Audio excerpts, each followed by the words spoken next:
Bonjour à tous, très content de vous retrouver, j'espère que tout le monde va bien. Post-US Open, il y a quelques petites choses à dire, on va évoquer l'actualité du tennis, parler de la Coupe Davis qui se déroule en ce moment, il va y avoir la Laver Cup, quelques petites news aussi qui sont sorties, on va évoquer tout ça maintenant, alors bouge pas, c'est parti.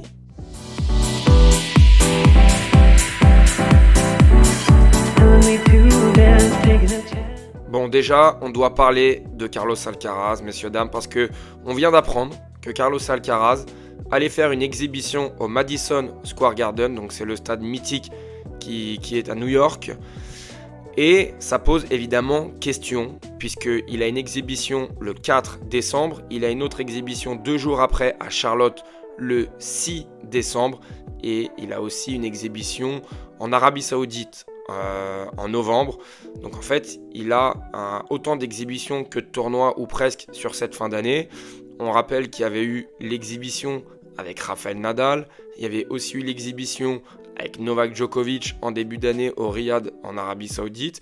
Et puis surtout, moi j'ai envie de noter que dans une interview, Carlos Alcaraz, il avait dit que le calendrier était surchargé et que ça mettait en danger la santé mentale des joueurs et des joueuses. Donc là, j'ai un peu du mal à te suivre, Carlos. Parce qu'en fait, tu nous dis que le calendrier est surchargé, ce qu'on peut comprendre, ce qu'on peut entendre. Mais par contre, tu fais 5, 6, peut-être 7 exhibitions dans une même année.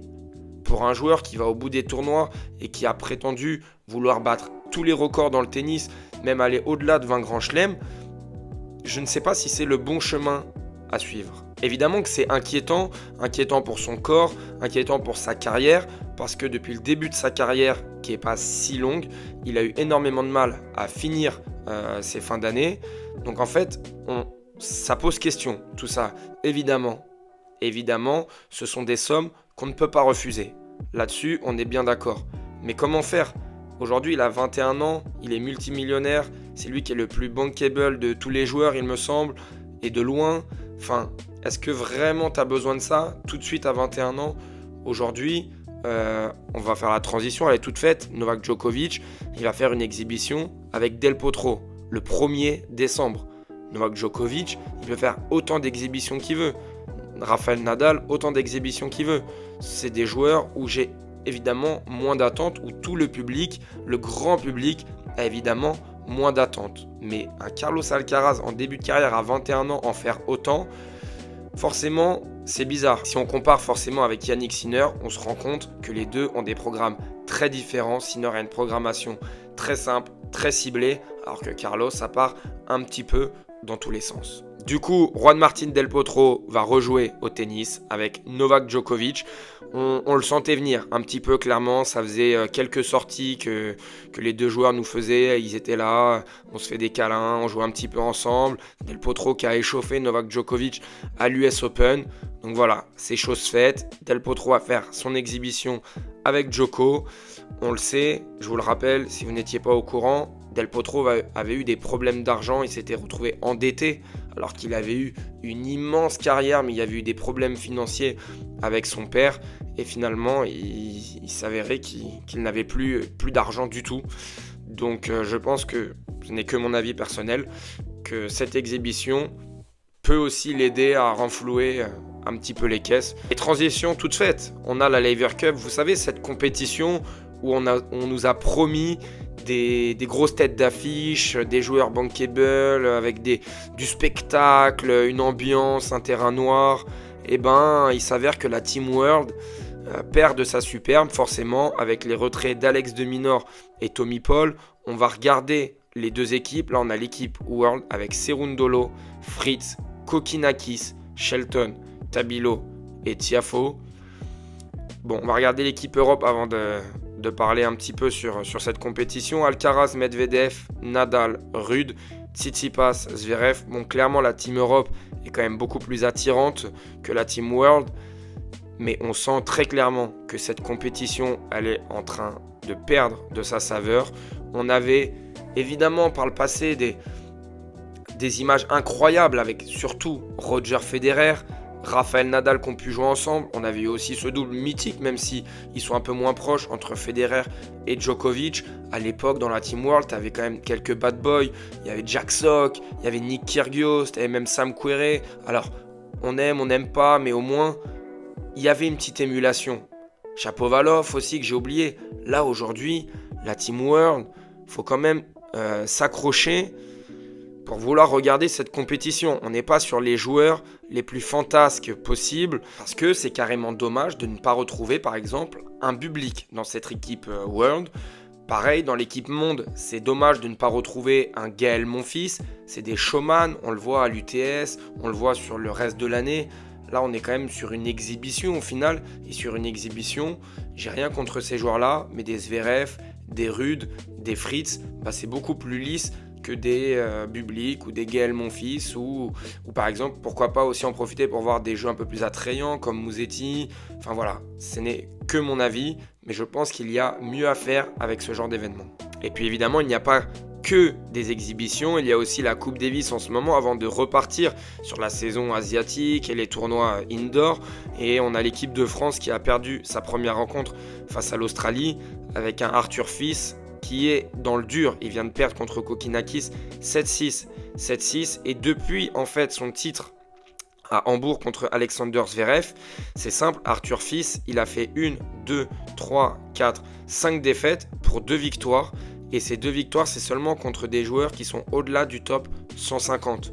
Donc là, on est clairement sur un petit coup de mou de la part du Français. C'est quand même des stats qui piquent un peu. De son côté, lui, Hugo Humbert s'est relancé avec la Coupe Davis. Il a fait un très bon match face à Popyrin. Ça fait plaisir. On a aussi Carlos Alcaraz qui a joué. Carlos Alcaraz qui a profité de l'abandon de Thomas Marach. Alors, il a gagné. Il a fait quelques hot shots, mais ce n'était pas rassurant du tout. Niveau de jeu, pas inquiétant, mais presque. Si Marach ne se blesse pas, franchement, je pense que la majorité, on est plus à le voir perdre que gagner ce match. En tout cas, voilà, ça pose question. On a évoqué les exhibitions. On a là encore une preuve qu'il a du mal à se remettre un petit peu aussi des Jeux Olympiques, forcément. On rappelle que dans cette Coupe Davis, il y a plusieurs poules. On est en train de les faire défiler et ça se déroule dans plusieurs pays différents. Donc on a une poule qui se déroule en Italie, l'autre en Espagne, l'autre en Grande-Bretagne. Donc vraiment, la compétition est sans âme. Il n'y a vraiment aucune ambiance dans les tribunes. Il faut essayer de trouver un intérêt. Alors l'intérêt, c'est le retour de Carlos Alcaraz. L'intérêt, c'est de voir la première victoire de Joao Fonseca qui vient de battre Van de Zandschulp avec son pays. Ça, c'est quelques petits événements. On a Mensik aussi qui joue. Donc voilà, c'est place à la jeunesse. C'est aussi ça, maintenant, le nouvel enjeu de la Coupe Davis, c'est de faire de la place aux jeunes joueurs. Et on ne pouvait pas se quitter sans évoquer les quelques Français qui jouaient évidemment en dehors de la Coupe Davis. Et on va commencer par Benoît Paire. Benoît Paire qui s'est incliné 6-1, 6-0 en 37 minutes. Voilà, on en est là. On appelle ça un très beau bradage. Pour la forme aussi et pour l'histoire, il a joué le double. En double, il a marqué uniquement 4 jeux. Donc entre son simple et son double, il a marqué 5 jeux dans ce tournoi au Challenger de Rennes. Autant vous dire que ouais, c'est un bradage. Il a pris 1600 €, 1200 € en simple, 400 € en double. Il a passé 125 minutes sur le terrain. Merci, au revoir. Il est dans la provocation. Il a envoyé quelques baisers après à droite, à gauche au public. Évidemment, ça fait parler. C'est des choses qu'on n'aime pas voir. Les gens qui sont venus dans le public, c'est un manque de respect, un manque de combativité. C'est un manque de respect aussi pour les joueurs qui n'ont pas pu rentrer dans le tableau, qui étaient à une place ou deux en alternate. C'est-à-dire qu'il y a une liste. Et évidemment, tu as un premier remplaçant, un deuxième remplaçant, etc. Et là, Benoît Paire, il était clairement pas en capacité de jouer. Il était apparemment sous infiltration. Donc en fait, dans ces cas-là, il vaut mieux laisser sa place que de forcer, de prendre 1-0, de paraître ridicule sur le terrain et de surtout, une fois de plus, abîmer son image, même si je pense qu'il n'en est plus là. Et puis il y en a un qui continue, lui, de batailler. Tout le contraire de Benoît Paire, c'est Richard Gasquet. Immense respect, Richard Gasquet. On lit le tweet de Benoît Mélin. 22 ans après son premier titre, Richard Gasquet va remporter un challenger. Enfin, franchement, c'est fou. Il va se rapprocher de la 100e place mondiale, 118e. Et évidemment, son objectif, c'est de re-rentrer dans le top 100, puisqu'il a dit qu'il n'arriverait pas à refaire une année en dehors du top 100 à se battre sur les tournois de Challenger. Donc franchement, c'est exceptionnel ce qu'il a fait à son âge, à 38 ans, dans le sud de la France. Chapeau, monsieur Richard Gasquet, c'est immense. Du coup, demain, on a le France-Espagne qu'on attend un petit peu tous. On va voir si on a le Arthur Fils, Carlos Alcaraz. Ça peut être sympa, c'est un peu l'affiche que tout le monde attend. Et puis nous, on se retrouve en attendant sur les autres réseaux sociaux où je vous donne l'actualité du tennis en temps réel, sur Instagram, sur TikTok ou aussi sur Twitter. Comme d'habitude, si tu as aimé la vidéo, tu peux mettre un petit like, ça m'aide énormément. Tu peux aussi t'abonner pour ne rien rater. Et nous, on se retrouve très vite.